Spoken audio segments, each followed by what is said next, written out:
Assalamualaikum, salam damai sejahtera, shalom, om swastiastu.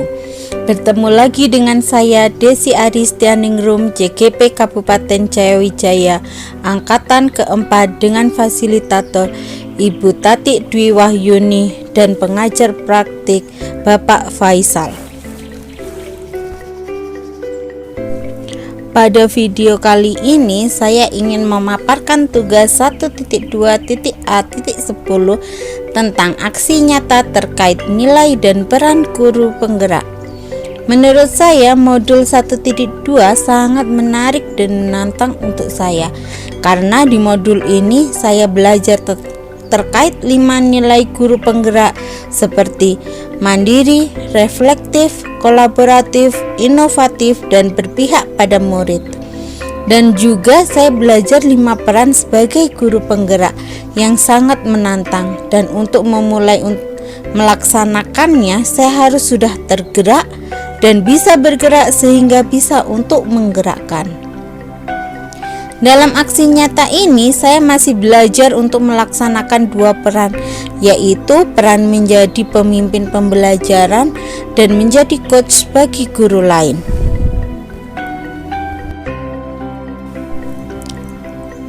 Menjadi pemimpin pembelajaran. Tahap pertama dalam menjadi guru penggerak adalah menjadi guru. Seorang guru bisa menjadi pusat dari pembelajaran, tetapi seorang guru penggerak harus bisa menjadi seseorang yang bisa memimpin pembelajaran, yang harus bisa mengembangkan dan merawat lingkungan sekolah yang nyaman dan aman bagi warga sekolah, mampu untuk mengembangkan komunikasi dan interaksi warga sekolah yang saling percaya dan peduli, mampu memfasilitasi masukan dan aspirasi murid dalam penyusunan kebijakan pengembangan lingkungan belajar dan pelaksanaan praktik belajar, memastikan guru melibatkan murid dalam membangun lingkungan belajar yang kondusif. Sehingga menurut saya seorang guru penggerak adalah guru hebat yang mampu melakukan lebih untuk bisa membuat merdeka belajar sehingga profil pelajar Pancasila bisa terwujud. Menurut saya, tahap pertama yang harus saya lakukan untuk menjadi guru penggerak adalah menjadi pemimpin pembelajaran dulu, karena dalam pendidikan murid adalah pusat atau tujuan kita. Dalam menjalankan peran menjadi pemimpin pembelajaran, saya merasa sangat tertarik dikarenakan siswa di kelas saya heterogen, yaitu terdiri dari berbagai suku, agama, dan budaya yang berbeda-beda. Mereka juga memiliki motivasi belajar yang berbeda.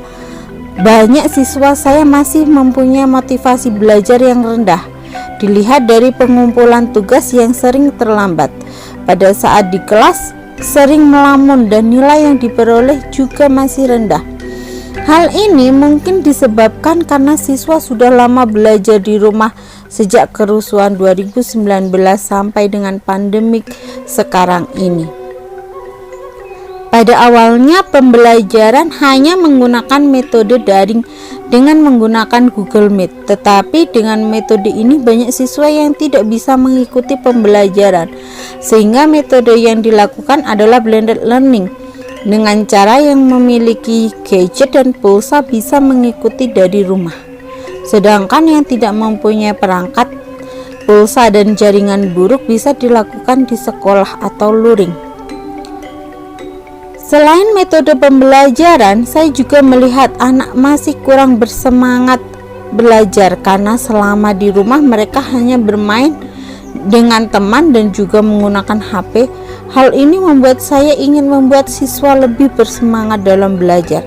Pada saat saya memberikan tugas, saya membuat kelompok siswa yang terdiri dari siswa yang berbeda suku, kemampuan, dan budaya. Hal ini saya lakukan agar anak bisa saling berkolaborasi dan melengkapi satu dengan yang lainnya. Pada saat pengerjaan tugas ini, saya mengharapkan siswa saya bisa menumbuhkan sikap kepemimpinan, gotong royong, saling menghargai, dan kreatif dalam memecahkan masalah. Sedangkan untuk pemberian materi saya menggunakan permainan, yaitu menggunakan media Nearpod dan WordWall. Setelah melaksanakan pembelajaran, saya melaksanakan refleksi terkait pembelajaran yang saya lakukan. Menurut saya, siswa lebih semangat belajar dengan menggunakan game dan kelompok, dan nilai yang diperoleh lebih baik daripada yang lalu.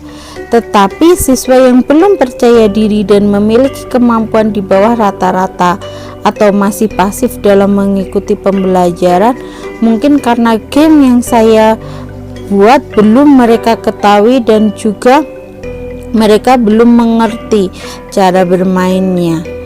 Dari pengalaman saya ini, saya mempunyai ide atau gagasan. Saya akan menunjuk siswa yang kurang aktif untuk menjadi presenter di kelompoknya.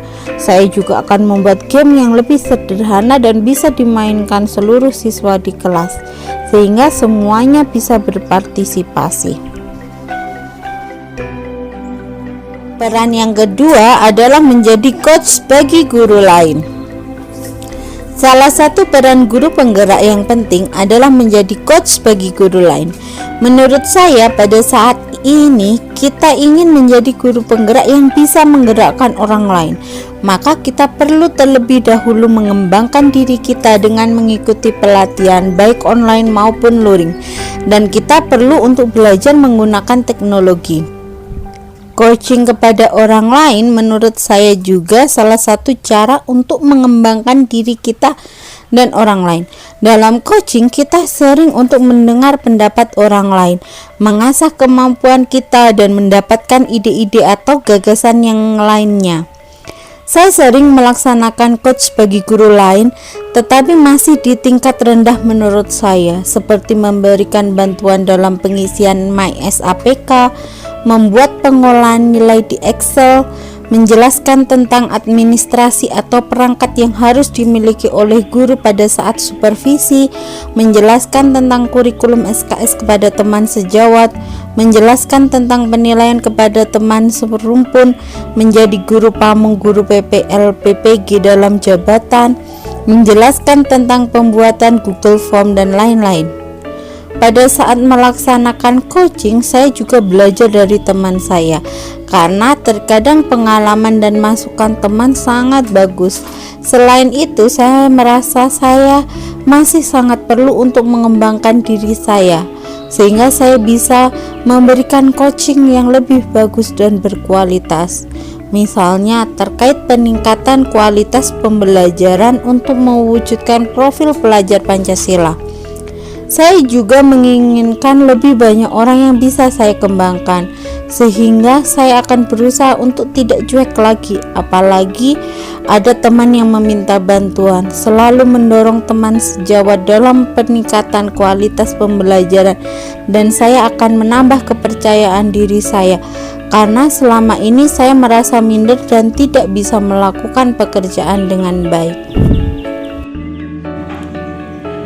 Ibu Desi ini adalah salah satu teman saya di sekolah di SMA Negeri 1 Wamena, di mana beliau ini sangatlah mempedulikan teman-teman yang masih kurang di bidang IT, khususnya saya sendiri yang selalu meminta bantuannya, memberikan petunjuk bagaimana mengolah nilai melalui Excel, kemudian pengisian data melalui online, dan begitu pula pengisian e-rapot secara online. Beliau ini sangatlah orang yang selalu membantu, bukan saja saya tetapi guru-guru lain. Apabila diminta kesediaannya, dia tidak pernah menolak beliau. Jadi beliau ini sangatlah orang yang sangat peduli pada teman-teman guru, khususnya yang masih minim tentang IT-nya. Kemudian saya rasa cukup sekian aksi nyata saya. Saya Berharap semoga kelima peran nantinya bisa saya laksanakan di sekolah saya dan lingkungan sekolah saya. Terima kasih dan salam bahagia.